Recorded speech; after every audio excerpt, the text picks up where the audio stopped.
Welcome to the Enterprise Excellence Podcast, where our purpose is to help create a better future. Learn from our world's experts how to improve your organisation sustainably. Learn how to achieve and sustain an excellence journey for yourself, others, and the planet. I'm your host, Brad Jennings, coming to you from Brisbane, Australia. Welcome to episode 8 of the Enterprise Excellence Podcast. I'm so pleased to have Mr Chris Butterworth with me today. Chris is a leading researcher, author, and consultant in the field of enterprise excellence. Chris has dedicated his career to understanding how to engage, develop, and sustain a culture of continuous improvement within organisations. Chris has won the Shingo Publication Award twice and is recognised as a leading speaker in the field of leadership and organisational change. Let's get into the episode. Chris, thank you so much for joining me today. I've really been looking forward to our conversation. Thank you, Brad. It's great to be here, and I'm looking forward to the discussion. So, Chris, where did your work and involvement in enterprise excellence start? What got you into this field? I was very lucky to start my career really at JC Bamford Excavators, a family-owned firm, and they had a great culture there. Everything was about improvement and efficiency. A lot of collaboration, and everyone really worked together to make the company successful. So I learned a lot. It was a great grounding, and in the job role I was in purchasing. I had to work a lot with suppliers and with operations on how we could make things better and how we could improve things. And it really just set me up for a great mindset in that area. Well, that's fortunate that from your first career out of university into the workforce, you ended up in an organisation that had a culture of continuous improvement. Yeah, very much so. And then from there, I joined a startup facility, which was a new factory being built by Jaguar as a joint venture, and they were creating their own stamping factory, or the Jaguar body parts, and that was built as a lean factory. So right from day one, with a lean culture, and it was explicit. Everyone wore the same uniform, from the chief executive officer all the way through, and we worked in teams, and we learnt how to do stuff that we just didn't know was possible. Like, it used to take 4 hours to change over the presses, and we were getting it down to 15, 20 minutes. That was really the big learning experience where I first came across the whole concept of continuous improvement as a way of thinking and as a culture. Wow. And Chris, has that been common through what you've seen, that you had two jobs there, one with a culture of continuous improvement in a family business, then in Jaguar? Has it been common that you've seen it so common across other organisations having cultures of continuous improvement? Unfortunately not. I think I was just really lucky. There's some things now I reflect on that I realize how lucky I was. And, I did have other jobs which provided me the opportunity to do that. So I worked briefly for a year building trains at ABB, and that was a fantastic opportunity because they wanted to do something they'd never done before and make profit on a small number of trains. So I was given free rein to do stuff that just had not been done. And we, instead of having huge warehouses of material for the whole train, 2 years worth of stock, we had it just in time delivered and things like that. And that was just an amazing learning experience. We worked together in what they called sets, simultaneous engineering teams. And I led the supply team, and then I had a partner colleague in engineering, another partner colleague in operations, and the three of us got all our teams working together to create something in a collaborative way. So again, that was another fantastic learning experience. But it's probably the exception in many ways where it's that structured. And when I went out to visit organisations that were producing products for us, it was a very different experience, and it was interesting to see the contrast. And it's only now, in after many years of doing these things, that I'm starting to understand what it is that makes the difference. What did those early jobs teach you, do you think, Chris? Like those early ones in JCB and then in Jaguar, and then with the ABB rails, and the trains. ABB and trains. I think that they taught me that it's all about people. You know, when I reflect on who did I go the extra mile for, who did I work hardest for, it was the people that I respected. And why did I respect them? Actually, largely because they respected me. And then, it took me a while to learn that, and it's not always been easy to practice it. But that's what I've come to realize is the key. It's that actually everyone has a valuable contribution to make, and what makes the better businesses is where people go out of the way to help people to realize their value, and to tap into that potential that everybody has. But often the way that organizations are set up, the way that people are managed, don't tap into it. People are left to do a job, or told to do a job in a certain way, or expected to do something without being properly trained, without being given a system that helps them. And that for me is fundamentally not showing respect. Right? Respect is about recognizing that the people in the business have the biggest impact on the business, in terms of they're the people who impact on the customer, they're the people who impact on the business results. So if that's true, and many organizations say that, but they don't really turn that concept into reality. And so one way I always think about it is to say, well, our role as leaders in any organization is to make sure our people have systems that are easy to follow, that they have the training that they need, that they have the tools that they need. And they could be, computer tools or physical tools to do the job we've asked them to do. And tap into their ideas on how to make those things even better. Because actually they know what's not working. And many managers assume that because they've got the title of manager, they have to have the answer to everything and tell people what to do. Actually, the skill is to listen to what people are telling us and let them make the improvements that they know they can do. Well, that's a subtle difference, isn't it? But it's that often I see as a leader, they are seen as the expert and the one that knows it all, needs to guide it and drive it. But what you're saying is that shift of being a good listener and learning from your people. Absolutely. Yeah. Learning constantly, learning about yourself. What are my preconceptions that I need to change? How can I help my people? Not, the role is to help your people to see how clever they are, not to keep showing how clever you are. It requires some humility, even if you know the answer. Just telling people builds up their dependency on you, and they stop making decisions for themselves. So far better in any conversation is ask lots and lots of questions, but not interrogate people, but ask them how have they arrived at that answer? What structure they use to solve the problem? And be more interested in the way they've arrived at the solution than the solution itself.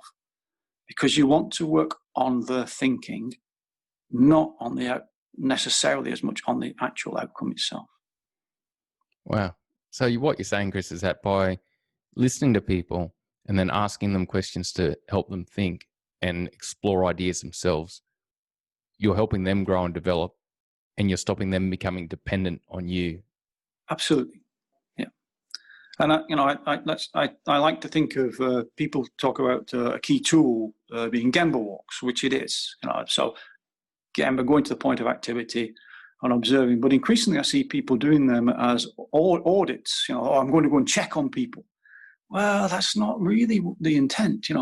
Better to think about them as look, listen, and learn. So what am I seeing? What am I hearing? How are people talking to each other? What kind of conversations are taking place here? What do I learn from it?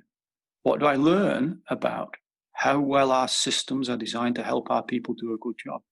What do I learn about how well I've done my job? So I might expect people to understand what the customer values, for example, or who the customer is. But or I might expect them to understand where we're heading as an organisation. So I might ask questions about that, okay? But it's not what you do that's important, it's how you do it. So if I ask them questions around customers or goals in such a way that I'm testing them, do you know this answer to this? Do you know? That's completely the wrong approach and completely the wrong mindset. What instead I should be doing is asking them those questions to find out if the way I have communicated it is working. If the system that as leaders we have set up to deploy the goals is effective. That's what I'm testing, because the responsibility for that is in the person sending it, not in the person receiving it. So if they haven't understood it, that's not their fault.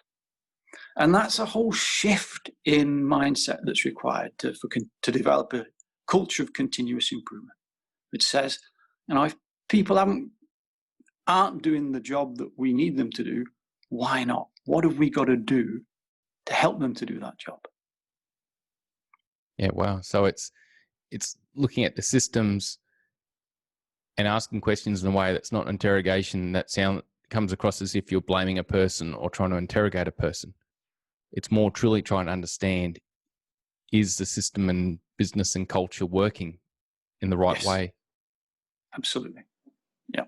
Chris, you mentioned around the topic there of goal deployment and, I guess linking back to top line goals and strategy. What's a good example of a question that you've seen asked at the front line that is not an interrogation, but can be more said in a way that is uncovering, is the system working? Well, for example, if people have got a visual management board with measures on, you could ask them to explain the measures. So why, what are these measures? Why are they useful to you? What are they? So what you're looking for is, have you got measures first of all? Oh yeah, okay. Well, what do they tell you? Okay, so and then why do you measure those? And if you get an answer that says, because the boss has told us, or, well, we always measured it, I don't really know, then people are going, they don't really do it for any deep understanding. It's always done that. Whereas if you get an answer that says, oh, well, for example, one organization I knew worked out that they could have a competitive advantage if they were able to produce each product every week. So a maximum 1 week lead time was the target. In fact, that's what it started with. The customers said, if we can have a 1 week lead time, we'll give you more work. So they then started, well, how do we do that? Well, what we'll have to do, in effect, we could try and stock masses of every product, but that would cost us a fortune. So if we can make every product every week, then we know on a weekly cycle, we have a maximum 1 week lead time. Now, there's a bit more to it than that, but to keep the story simple.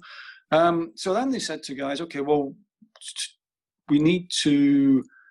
that means we need to change over the machines in a certain amount of time. So if we can get the changeover time down to 6 minutes, then we can do every part every week. So what they then did was make that really clear, and they got teams working on how do they do it, and different teams, different areas, almost like a friendly competition, but we are going to first to get the 6 minute. Now, if you went there 6 months later and said to guys, how's it going? What see, you've got a changeover target there of 6 minutes. Why is that? They would say, oh, well, if we hit 6 minutes, it means we can hit every part every week. If we hit every part every week, it means that we can have a 1 week lead time. If we got a 1 week lead time, we'll sell more stuff. Nice. So it's that connectivity to what the customer values. What am I doing that will help achieve that value for the customer and for the business results? And also make me feel good because I understand how I'm making a difference. Yeah, and I'm playing a part in it too. Yeah.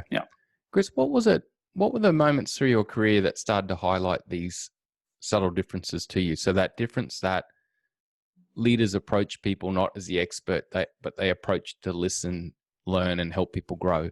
And then this other bit of leaders' capability at effectively deploying goals and objectives and actually then involving and empowering people. I think it was over time.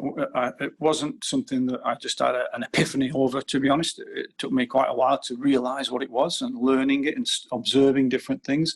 And I think I've been very lucky in that I have seen so many different organisations around the world. So, one of the jobs I've done is to do lots and lots of assessments. And I've probably been to over 200 sites around the world doing maturity assessments of the organisations. And when you do that, you get to see some of the best places in the world, and you get to start understanding what is it that makes them the best. And I still now learn something every single time I go somewhere, and because people are continuously improving. I had a great question from someone last year who said, "Do you think we need to continuously improve the way we do continuous improvement?" And absolutely, because you can't stop improving and learning all the time. And so everywhere I go, what I can tell when it's working well, you can feel it. You get a sense of people are engaged, and people want to show you stuff. Oh, come and look at this, look what we've done here. And they're passionate about what they do. Not in some kind of surface way, but deeply, Yeah, they enjoy coming into work. When someone asks them, where do you work? They would say with pride where they work. Yeah. And that's important. There's nothing wrong with being proud of what you do. You don't want to go into arrogance, but actually people need to be proud of what they do, because then that's a big pride, and then the trust in people builds up that engagement. Wow. So, Chris, you're saying to me that through these great companies you've seen, I understand that's through you doing Shingo assessment work and working with lots of different companies. Yeah. But you're saying that through these great companies you see, they've achieved staff engagement and empowerment and inspiration through their engagement with them in continuous improvement and actually helping them engage to make the organization better. And that's something that I don't often hear. I often hear people talking about, we need to get our people engaged. We need to motivate our people. Then we will get improvement. Then we will get gains. But you're actually saying through your approach to getting continuous improvement happening and getting your improved organization moving forward, you can actually achieve engagement, motivation, and drive. Absolutely. You need something tangible for people to do. Just saying, we need to engage our people is a wish. What are you going to do to engage them? Oh, we'll send them on boot camps, or we'll give them some training, or we'll, ping pong tables. Well, great, they're nice things to do, but that's not going to really shift the culture. It's got to start with the senior team saying, what is the culture that we want in the organization? If we want a culture of continuous improvement, what does that look like? And it's got to be a case of starting with looking in the mirror. You can't say, we want to engage our people. Okay, well, first of all, are you engaged? What as a team? What is it that you need to do for you to demonstrate that you're fully engaged? And what are you going to change? Because unfortunately, often the view is, no, we need to engage. Our people need to be engaged. Okay, well, what are you doing about that then? So how are you going to be engaged? So let's start with some behaviors as a leadership team that you think you want to be the leading example of behaviors. You're just going to set the standard. So how are you going to behave? Are you going to go out and tell people what to do, or are you going to go out and ask lots of questions with some humility and realize there's probably a lot of things that you need to improve as well? That will start setting a different tone. So it's got to start with that open and honest conversation right at the top about what do we need to change, what behaviors do we want. And it doesn't have to be a negative thing. It could be real positive. Okay, great. Well, what can we do? Let's make it constructive. And then once you start defining those behaviors, you can give some freedom to cascade them down, start shifting the measures to include key behavioral indicators as well as KPIs. Because we tend to just focus on the output. We want this result. Well, how do we get that result? And then, yes, some lead indicators are useful, absolutely. But the best forms of lead indicators, as I've learned, are key behavioral indicators. If we want that result, how do we want people to behave? If that's how we want them to behave, let's give them the freedom to start creating some measures that guide them in that behavior. And then we have a way of testing, are our systems helping people to behave in the right way or not? Because if we've not defined the behaviors, how do we know if it's a good system? It can be a good process or a good system in terms of getting output, but how does it get that output? Does it drive people to do the wrong thing? Or actually, is it designed in such a way that people are encouraged to behave in the right way to achieve that result? Does it encourage collaboration? Or does it encourage people just firefighting to get the outcome at any cost? That's powerful. So you're mentioning the key behavioral indicators, because have you got an example of a team that you knew had a particular goal and they were able to define some key behavioral indicators that they were able to track and improve to help them then get those goals? Sure. So people often struggle with this because they try and make them very complicated. There's a couple of key tips around key behavioral indicators. I think that many organizations probably have them already. They just don't call them that. That's the first one. So, for example, engagement surveys are a form of key behavioral indicator. But I think the really powerful ones are when you can delegate it down to a team and they're simple. And the other thing about key behavioral indicators is that they're often temporary. They only need to be in place until you've established the behavior and create the right habit, and then you can change them. So 2 examples. One team started doing huddles and they agreed that they would get together a certain time every day. And it was only meant to be 10 or 15 minutes and people were turning up late. So they let this ride for a few days and then they said, well, hang on a minute, guys, we've already spoke about that when you weren't here. We went back over the conversation again. This is not really what we want to do. Can we agree we'll all be on time? Oh, yeah, okay. So they agreed, and then it still was happening. So they said, right, we're going to start measuring this, and we're going to put all our names on and this was a team, so as a collaborative, put all our names on this board next to the visual management board, and every time someone's late, they'll get a cross against their name. Are we all okay with that? Well, agree it. So they agreed that. And anyone who has 3 crosses has to buy a cake for the rest of the team. All right. Now that's a KPI. Yeah? Now I think the story they told me was that 2 people ended up buying cakes. Okay. And then everyone was on time to the meetings from then on. And they stopped measuring it. It wasn't actually needed anymore as a measure. So that's a simple example. And the power of that is it had a big impact on how the team actually performed, how they collaborated together, because then it meant that they were working together in a very different way afterwards. So that's one example. A different example, again, related to a huddle, a team wanted to make sure that the conversations were of value to the customer. Now, in this case, they're a finance team, so they had internal customers.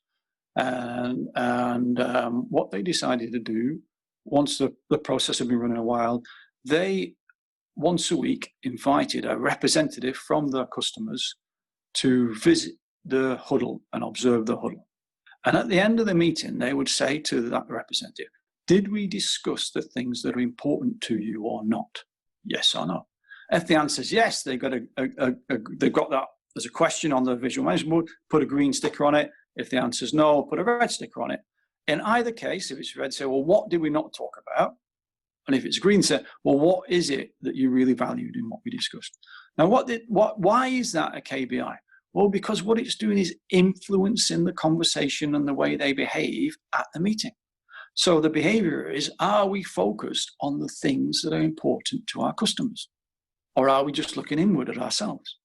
Yeah, that's powerful. And then again, Chris, I guess over time it becomes a habit. What do you believe it is that makes it become habit then and gets to the place that they don't have to have it on the board anymore? It's a really interesting question, and there's a lot of that we explore in the book 4+1 about the four habits, and then the +1 being the leadership habit of Gemba. But essentially, it's about repetition, really. So if you do something 3 or 4 times, the chances are that you'll revert back to what you were doing before, because what happens, like athletes training, you have to keep doing it again and again. And when you keep repeating something, it builds a new neural pathway in your brain. Now, if that neural pathway isn't established strong enough, it'll just disintegrate and you go back to the old path because that's easier to follow. And there's no exact number, but at least 15 to 20 times people have got to do something before it stands a chance of being a habit. And it's got to have a regularity to it. So if something's twice a year, it's not likely to be embedded that much as a habit. And one of the tests is to say to people, what would you do? What would happen if you didn't do that? So, for example, when I'm doing assessments, I might ask someone, how would you feel if the company decided not to get rid of visual management boards and huddles, said you didn't need them anymore? And the answer can vary. If it's not established as a habit, people will turn and say, oh, that'd be all right. That'd be good, because it means I get on and do my job then. I wouldn't have to waste my time studying at that meeting. Whereas an answer that I've more often had is, why would they do that? They can't do that. How would I supposed to do my job? I wouldn't know what's going on. It's because what's happened now is that has become the way they do their job rather than something they have to go along to. Yeah. That's a habit. You do the same with problem solving. So if we tend to jump into the solutions with a problem without going through a structure, then we're not really solving it. The problem keeps coming back and back. Whereas if you get people used to doing simple things like 5 whys all the time, they get into the habit of doing 5 whys. And you part of that conversation with them when people say, oh, we've got this and this problem. Well, have you done a 5 whys? Rather than, well, do this. Help them to think about it. If they don't know what you mean by 5 whys, or they're struggling with it, then coach them through a 5 whys conversation. But what you're doing then, you're working on the way they think, and that eventually it'll become the habit and they will do the 5 whys without even having to ask you. Wow. So Chris, what you're saying is this KBI approach, it can be powerful in trying to help teams develop approaches that they want to take. So if they're saying, well, we want to get better at and solve problems and get rid of problems. Okay. We want to actually get strong at 5 whys, helping them, having it, them being set up as KBI and being, measured and tracked as part of their huddle or their team meetings could really help them form that habit. Absolutely. If that's what we want to do, whatever the goal is, what might be some really good behaviors that would help demonstrate that? Okay, how might we measure them? And don't get hung up on being a complicated measure that needs to go into a spreadsheet. It could just be an indicator, red or green. So there are ways of more complicated KBIs, but I think the ones to focus on initially are the simple ones at a team level that help drive a particular goal. You could do it the same with a leadership team. They might have what's a behavior we want to demonstrate as leaders. Okay, well, how might we measure that then? Yeah. So they might decide that we need to encourage collaboration across the team, which many teams have an aspiration of. Well, how might we do it? Well, actually, why don't we at the end of each meeting do call-outs that demonstrate collaboration? And we'll just have a simple thing on the board which says how many call-outs have we done, and are we doing it? But that might sound a bit strange, but unless we actually measure something in that way, it will just be a wish, and it will never really happen. Yeah, you'll never form that pathway strong enough and do the practice long enough. Yep. Chris, I know you've written some amazing books, 4+1, The Essence of Excellence. What inspired you to get into putting this knowledge down on paper and writing these books? Well, first of all, I have to say I didn't write them on my own. So they're all collaborative works, and all my co-authors, Peter Hines, Morgan Jones, Brent Harder, need to be acknowledged because that really was a big team effort against the different books. And what inspired me to do that was really, there's only so many people that you can reach either in workshops or on sessions like this. Lots of people like reading books. And so I thought it was a good way to share stuff and to make some things more accessible to people. And we learned a lot, and we wanted to share those learnings, and we enjoyed writing them. So I think that's what it came down to.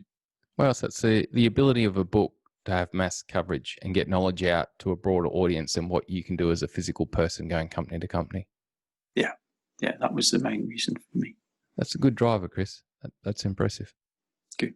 Mate, with your books and what you do, I know you inspire a lot of people. And for everyone on the podcast, Chris has helped me so much throughout my career. You know, I've had a lot of time with Chris. Chris, who's motivated you and supported you over the years? Like, who have been those mentors that have really helped you, and why have they been so good?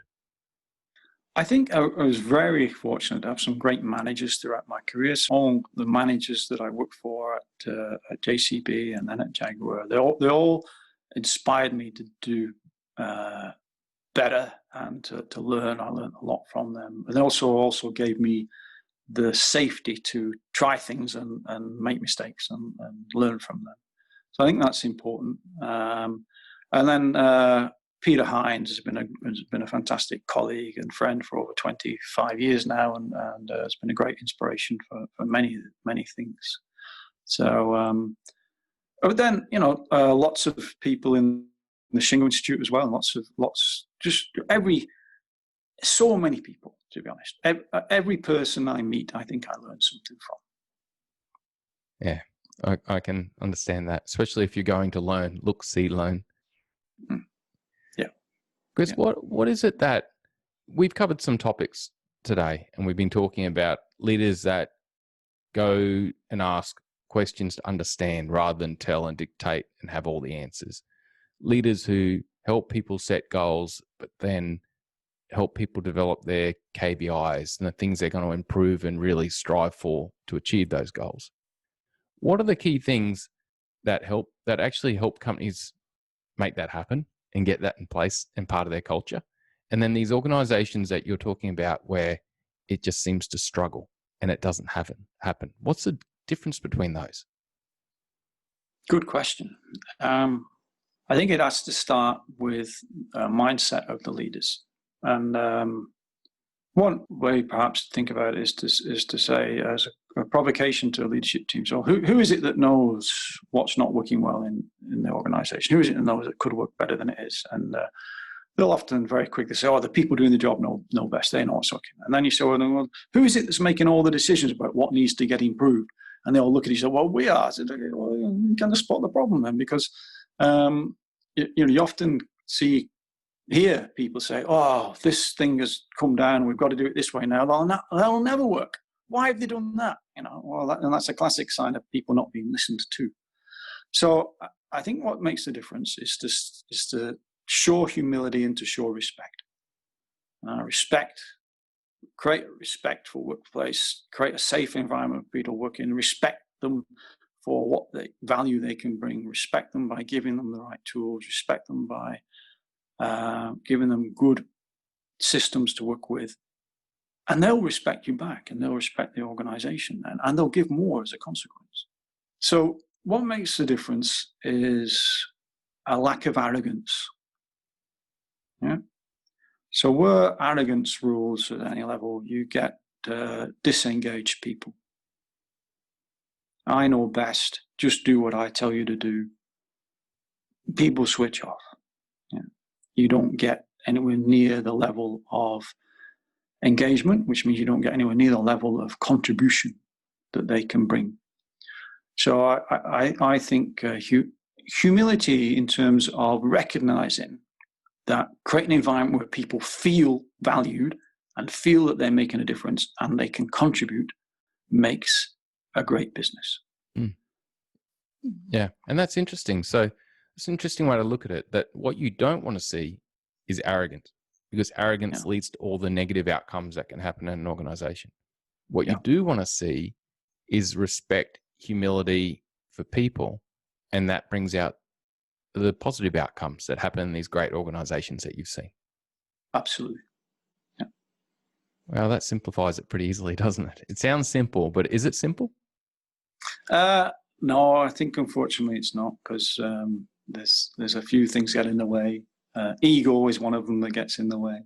It's hard often. Often the way that people are rewarded and recognized gets in the way, doesn't encourage the right kind of behavior sometimes. Also, the need just to get stuff done and, get in the way. No, just do that. It needs to be done now. Whereas, so breaking that firefighting cycle can be difficult. But actually, my provocation to leaders is actually look in the mirror, because your behaviour is often the biggest cause of firefighting, because you're trying to solve every problem.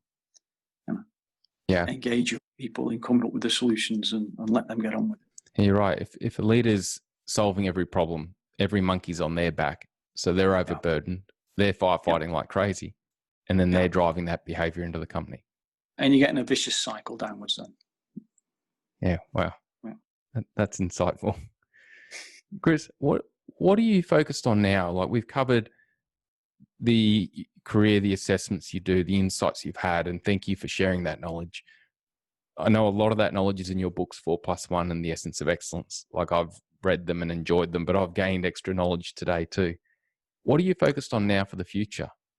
There's also a third book which I wrote for the Shingo Institute called Enterprise Alignment, which is very, very much got some of the expands on some of the stories I've told today and talks about my experiences throughout my career. I'm currently writing a fourth book called Why Bother, which is about why bother doing assessments. Because what I've come to realize is that they are one of the key things that help to sustain a culture of continuous improvement and continue to take it to the next level. So that I'm collaborating with Morgan Jones on that one again, and we hope to get that out by the end of this year in terms of to the publishers. So that's currently a big focus. And I'm also working with Peter Hines on another book for the Shingo Institute. So they're keeping myself busy with more writing at the moment. Wow. Yeah. Well, you've certainly got the more knowledge to share, and the books will put out there more broadly. Thank you. Chris, what would you say to a new leader or a leader just looking to start this journey? What would you say to them? Where would you discuss with them to start or recommend they start? I think go and visit a couple of places is always good. Yeah. And you can do that virtually these days. There's lots of study tours virtually to some great organisations, well worth doing, and just to see something different.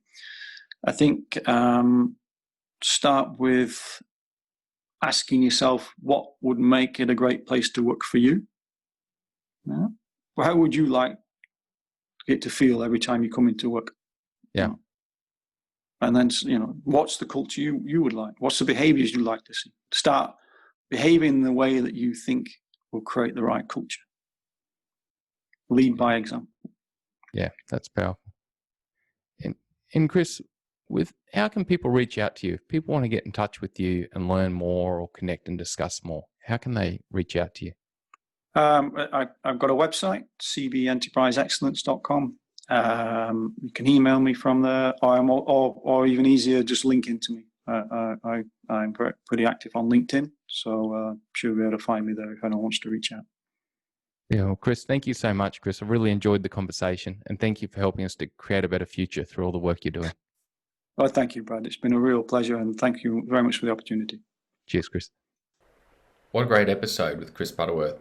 My two key takeaways from this episode were: avoid being an expert leader unless someone requires training, and the power of defining challenging goals and then the key behaviours and key behavioural indicators to track improvement. To shift from an expert leader to more of a humble, inquisitive leader seems simple. It requires simply asking more open probe questions to get people to think for themselves and learn and grow. The difficulty is a habit change in the leader that is required. A leader may already be busy, already have a lot of problems on their plate, and this can be difficult to shift. To help with this, I would establish a system to check progress and make adjustments as a leader if you truly want to make change. Consider finding a mentor or coach to help you with this reflective and improvement approach over time. When defining goals and then relevant behaviours or key behavioural indicators, it is important that these are linked to top-line strategy, as Chris mentioned. Work with your team to define their challenging goals that are linked to top-line strategy for the strategic period, and then also for the short term. You may then set a target for the next week or the next month or the next quarter. Then ask yourself, as a team, what are the key behaviours that we need to improve, to do better, to do more of, that would actually help us achieve that short-term target and then ultimately keep moving towards that longer-term challenging goal. The cause tree mapping approach or root cause analysis approach can really help with this. Ask the team, okay, what behaviours do we need to improve to achieve this result or this goal we're chasing? And then you can ask again with those behaviours that come up, what do we need to do to achieve them? You can keep going further down the cause tree system to find all the potential leading behaviours that we could improve to achieve either better cultural outcomes or performance outcomes to ultimately help us achieve our goal. So these are some simple techniques that I hope help everyone, and thank you again to Chris Butterworth. That was a great episode. Bye for now.